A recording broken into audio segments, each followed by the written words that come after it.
This will probably be the only time where there will be a majority of people agreeing with me, because this movie,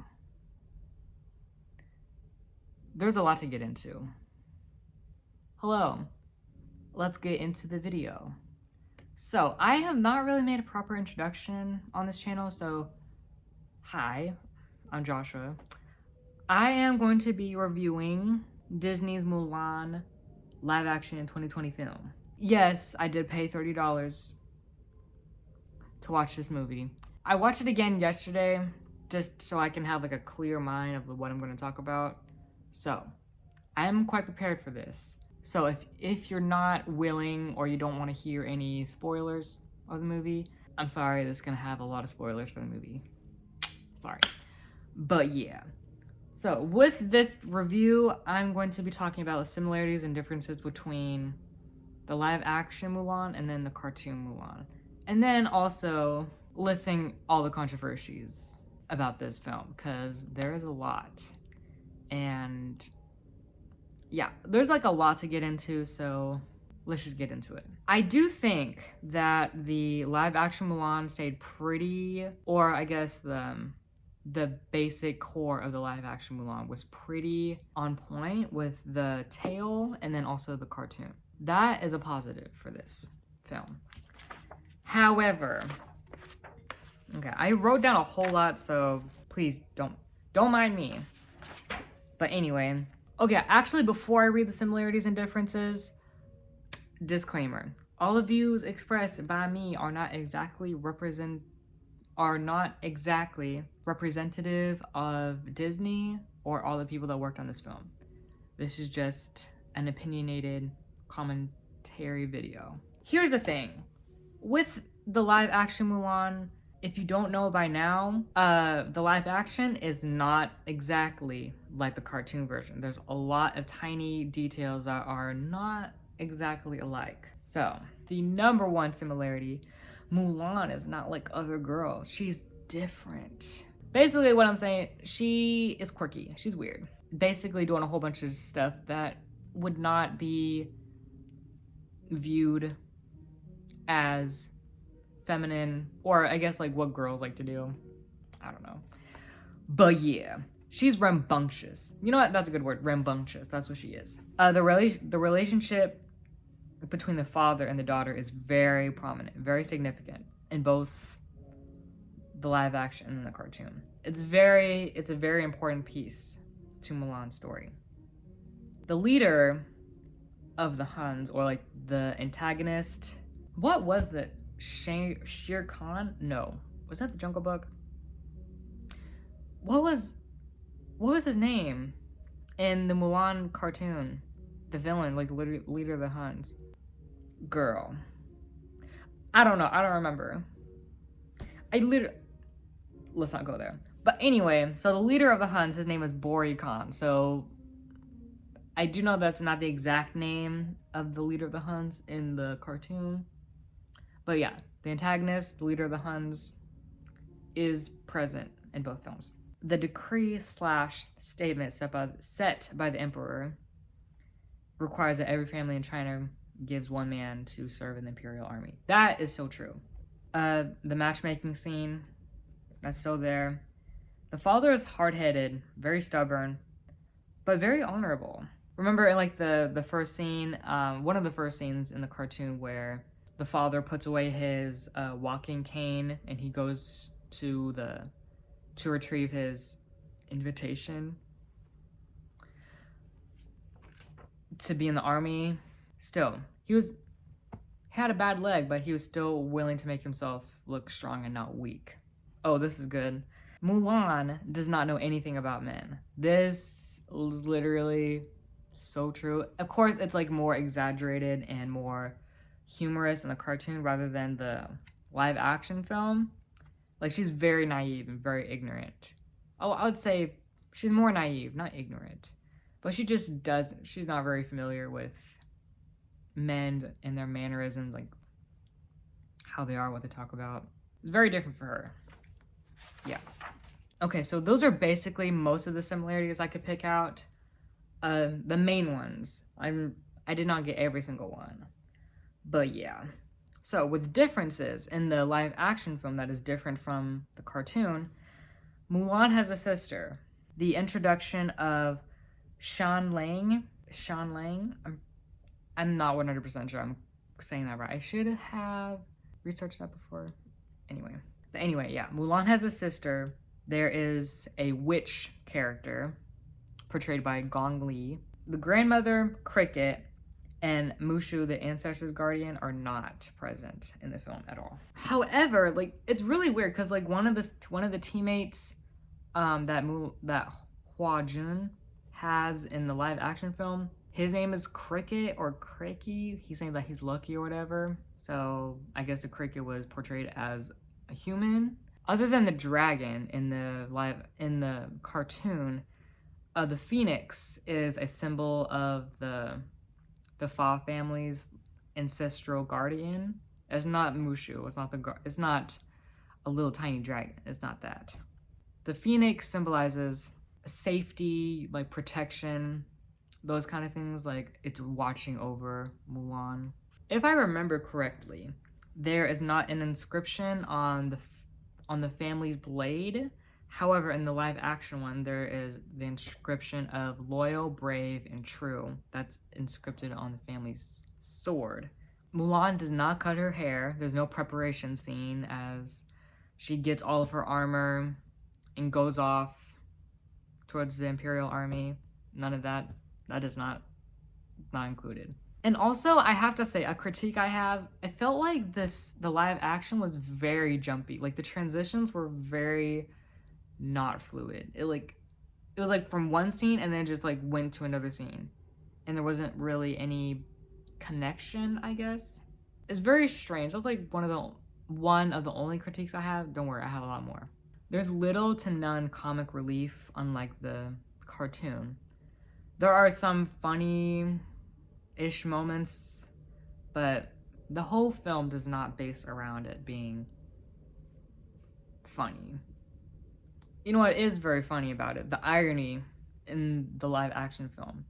There is one scene where the commander is listing off all the penalties that each soldier can get. Like, for example, it's very ironic that how the commander states that bringing women into camp and being dishonest are labeled as penalties, and that can get you kicked out of the army. How it's very ironic that Hua Jung, Mulan's male identity in the camp, is doing the exact two things, which is funny. Is it funny? It's just kind of like awkward because I'd feel so weird. I don't know.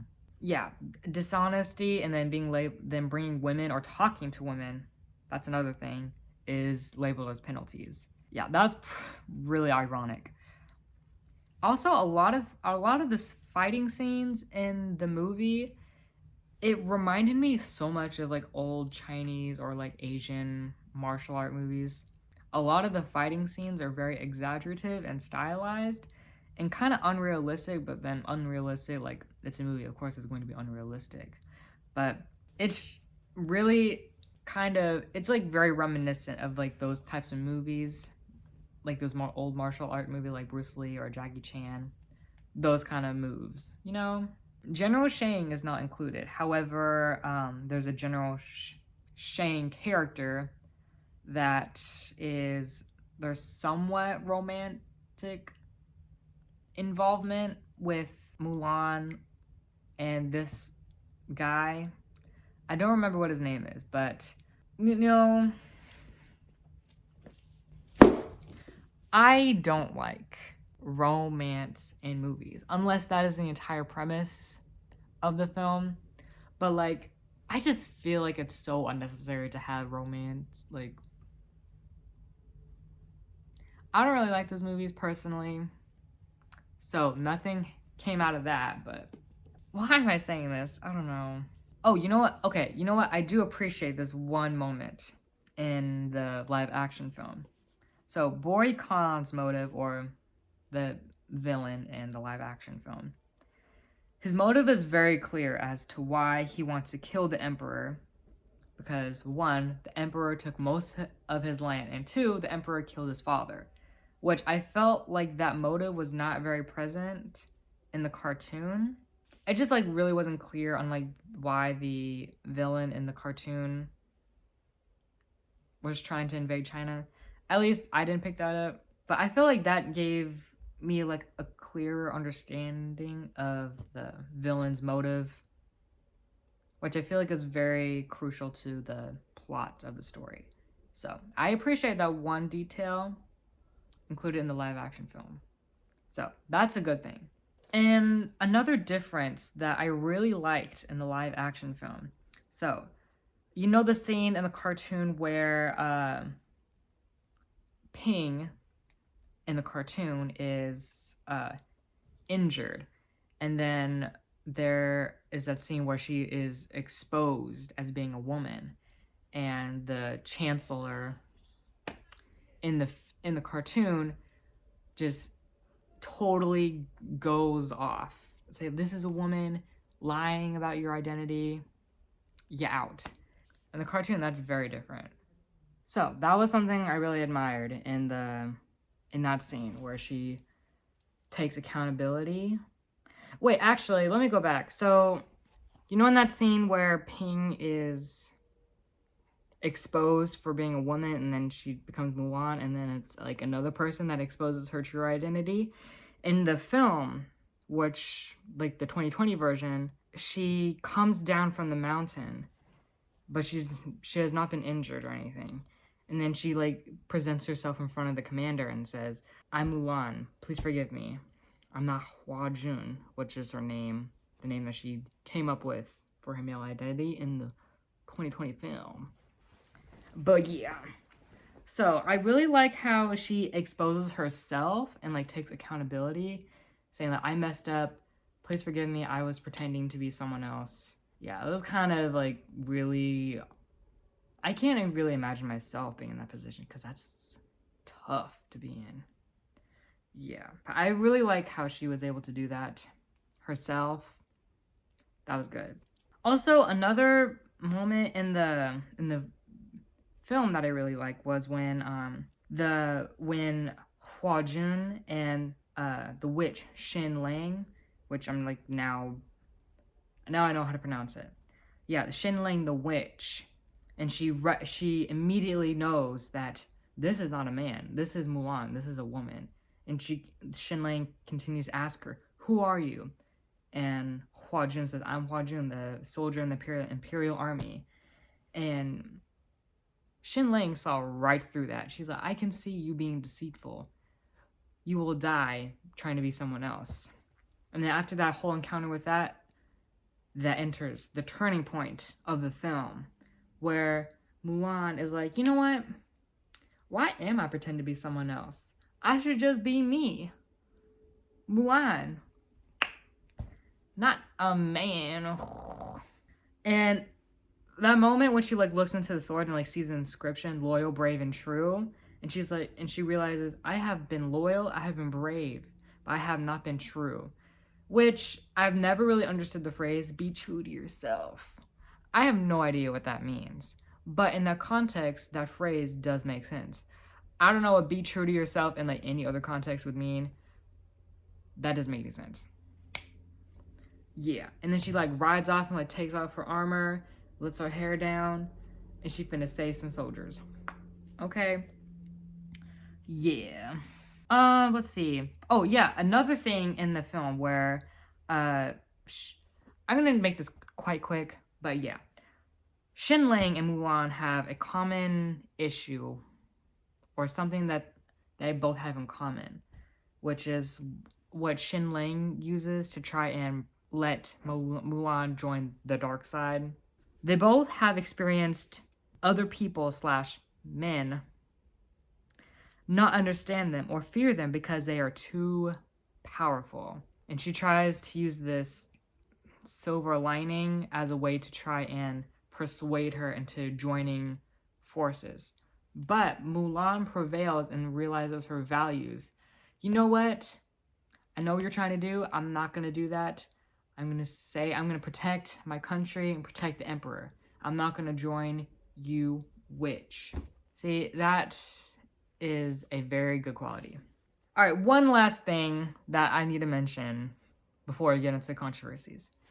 So there are a lot of famous actors in this film that are really, really famous in China. For example, Gong Li, who portrays the witch, she's a very awarded actress in China, and she's like one of the most famous actresses in China, which I did not know about before this movie. And another person who's really famous, I would say he's kind of famous in America and China, or in like different areas of China, or I guess just worldwide. But Jet Li plays the emperor. However, when I was first watching this with the family, and both parents of mine did not even recognize Jet Li as the emperor, because if you see him in the film, very unrecognizable. Does not look like himself, and his acting in it was very expressionless, like no emotion whatsoever.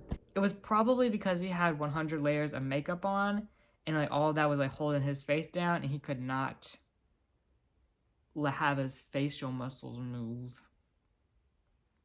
So that was all the really similarities and differences that I personally noticed from the 1998 cartoon and then the 2020 live action film. Now, so I kind of saw more positive aspects of the film rather than I did negative or like several critiques. However, this is where it gets really controversial. So, I honestly think if it was not for all the controversy surrounding this film, I think it would do pretty well. Well, other than Miss Rona, I feel like this film would have done pretty well. But then again, probably not, but which I will get into. So here are all the controversies from Mulan that I was able to see and research. So there's probably a lot more than this, but these are probably the main ones. So first, hashtag boycott Mulan was trending ahead of the film's release. The main star, Liu Yifei, shows support for the Hong Kong police / government during protests in Hong Kong, which is a whole nother conversation. Anyway, information about Mulan being filmed in Xinjiang, where the Uyghur and other Muslim minorities are detained in internment camps. Most, if not all, people behind the film are not of Asian / Chinese descent. The film costs $30 to watch on Disney+, and Disney has not made a statement on whether or not they were complicit in the situation and knew about the Uyghur / Muslim detainment in internment camps. Basically, those are really the big, not really the cost of the movie, but those four, very damaging for the promotion of the film. They began filming this movie in August 2018, and they finished filming this movie on November 25th, 2018. So if you put that into perspective, it's now September 2020. Today's the first day of autumn, so the 22nd, I'm recording this right now. Almost 2 years. Well, it's 2 years since I started filming, but it has not been 2 years since November. And according to Wikipedia, on November 29th, 2017, Yifei Liu, or Liu Yifei, was cast as Mulan. So this has been in the process for quite a while. Now, with the information about the film being filmed in Xinjiang, where the internment camps of the Muslims and Muslim minorities and the Uyghur Muslims. At first, I was like, well, did this internment start, or like the detainment of these minorities, these large groups of people, did it start before they started filming or kind of like during it? And it turns out this has been going on for so much longer than I had really thought in the first place. So the tensions between the Uyghurs and then the Chinese government dates back to at least 2014, where that was like kind of like the climax / turning point, where there was a train rampage attack at the Kunming railway station where there was like 29 people killed. Like there are people that are dressed up as like, they're like people masked up, and then they kill people in this train station area in 2014. But even that, this tensions between these religious groups and then the Chinese government has been going on way before 2014. Almost like it dates back to at least 2009, at least what I was able to research. But it definitely has gone on way past that, which puts the film into perspective. So if the tensions between the Chinese government and then the Uyghur/Muslim minorities has been going on way before this film was even already planned, the film crew / Disney had to have known about it, or either the Xinjiang government or authorities were being extremely secretive. But how do you contain like 1 million people, and then like a film crew is set to film in that area and then not know about it? Like, that doesn't sit right with me. I think Disney had to have known. However, I do see Disney's point where they were trying to film on location that is closer to where the actual locations are to make it authentic, which is understandable. But then also parts of this film was also filmed in New Zealand. A lot of the film was filmed in New Zealand, and definitely in some parts of China. It's just like really problematic. I don't know. And it's really despicable almost that this genocide that's been going on, and we're just like now finding out about this in 2020, and it's been going on since 2014, ever since that train attack, which I would think would provoke the Chinese government to detain these people in camps and try to strip them of their religion, their language, their customs, which is terrible. I won't get too off topic because that's a whole nother conversation to get into. That really just ruined. I honestly feel like if you just take Mulan live action as it is, like if you don't compare it to the cartoon, if there wasn't like a whole bunch of controversies surrounding the film as it is, I think it's really good. There are a lot of parts I liked about it, but I mean, you're still gonna find some stuff you don't really like about it. You just have to take the film for what it is. You can't really compare it to anything else. If you'd like to enjoy the movie as a whole, which I liked it. Oh wait, one thing. So now that I've listed all the similarities and differences and then the controversies, let me tell you what I personally thought of the film. So there were several moments in it where I was not sure about the inclusion of this witch character, because I don't know if this witch is a part of the folklore Mulan folk girl, I don't know. Yeah, I don't know if the witch is a part of that. I've watched it only 2 times, and I honestly think that the witch is like a good character. Is the witch necessary? I do not think so. I feel like Mulan could easily just continue on with her task. You know what, now that I'm thinking about it, the witch really was not needed. But, I mean, she was a great addition. I don't know. Yeah. And I've heard like a lot of people say that the acting is not that good, which I disagree with. I thought the acting in it was pretty good. The acting for what it is, it's fine. And it's not like Oscar-winning acting, you know? It's a movie. In the live-action Mulan, I feel like Mulan is more of her own person. However, as in the cartoon, I feel like she's more like attached to other people. She's not really her own person / woman, individual character. Which I really liked that aspect of it, how she's just, this is Mulan, and she doesn't really have to depend on anybody else, which I thought was good. And also, let me talk about this moment, because this made me so mad. Girl. So, there's one moment in the live action film. So, Mulan tracks down the army after she has been exposed by the general. And the commander is like, don't show your face up here again, or you will be executed. Because she was like, you know what, I'd rather die than be expulsion. What is expulsion? I don't know. But basically, yeah, after she is exposed and the commander's like, don't show your face up here again, or you're out. And she was like, okay. But she discovers new information, basically. And then she tracks down the Imperial Army and tries to talk to the commander. But no, this commander is like, you brought dishonor on your family. Like, does not even, like, let her speak, basically. And I was like, dang, we get it. Okay, we get it. She brings dishonor on her family. We get it. She lied. We get it. She's an imposter. We get it. And she's a woman.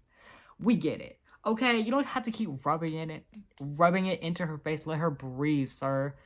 Bruh. That made me so irritated. Even after she gave all this information to, what was the commander name? What was this commander's name? I wrote his name. Commander Tung, which is Donnie Yen's character. Donnie Yen. Yeah, the actor's name as this Commander Tung. Nah. Like, even after she gave all this very crucial information to him, he's like, okay, well, you're still an imposter and you will still bring dishonor onto your family.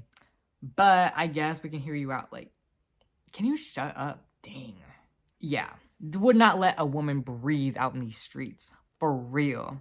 I think that was all I really needed to say about this. But yeah, so that was the Mulan review. If I had to give it a rating, I would probably say like a 3.5 or 4 stars out of 5. And on a 1 to 10 rating, I'd say like 6.5 to 7. Again, a decent film. But yeah, thank you so much for watching if you got to this far. I really appreciate if you're willing to hear me out on what I think about this. So thank you. And also a little self-promotion time, since I forgot to do it in the past couple of videos. But I have a Twitter account at Petty Ostrich. I'm just letting you know it exists. I'm not telling you to follow me. If you want to, great. If you don't, that's fine too. I'm just letting you know this Twitter account I have, it exists. Yeah. Okay, let me also say this. Now is the time. 2020 is the year of educating yourself and learning more about everything that's going on. Now is not the time to be complicit and ignore everything that's going on in the world. Make sure to vote. Register to vote. Literally, today is National Voter Registration Day. So vote, okay, everybody, if you have not voted already. Yes, it's very important, very crucial that we all vote if you're able to. And I have also included several links in the description about the wildfires in California, links to donate, and links to further educate yourself about that. And I will definitely link some of the articles that I got some information from about the Mulan controversies. I'll leave that all in the description if you're willing to, if you're open to learning more about that. I'll leave it in the description, as well as social media as well. Yeah, so again, I appreciate your time watching this video, and okay, I will see you in the next video then. Bye.